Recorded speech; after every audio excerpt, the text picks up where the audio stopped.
نسألك يا من هو الله الذي لا إله إلا هو الإله الرحمن الرحيم الملك القدوس السلام المؤمن المهيمن العزيز الجبار المتكبر الخالق البارئ المصور الغفار القهار الوهاب الرزاق الفتاح الخلاق العليم القابض الباسط القاهر المعطي المتر السيد السميع البصير الحكم الرب اللطيف الخبير الحليم العظيم الغفور الشكور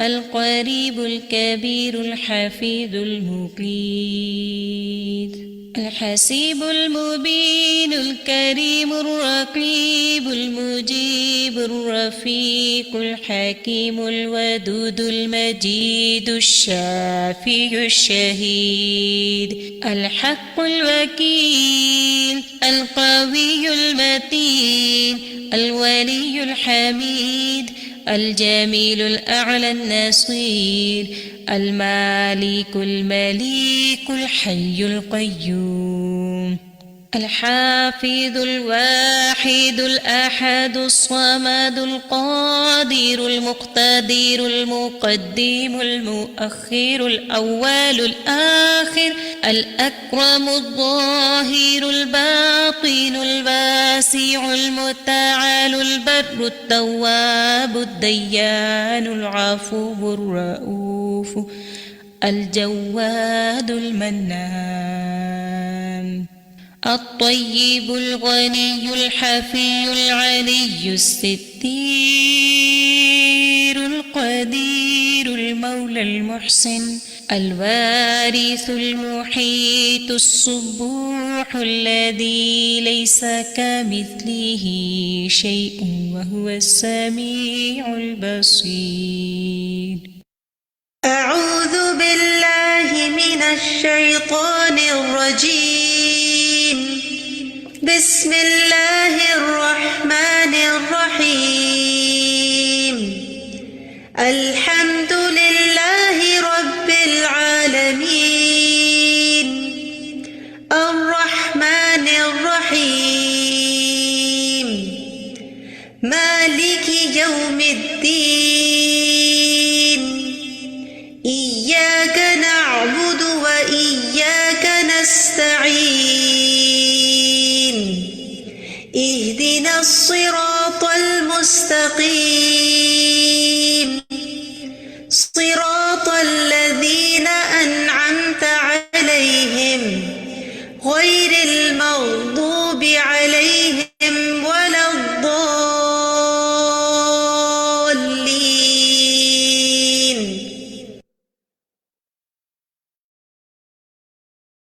نحمده ونصلي على رسوله الكريم أما بعد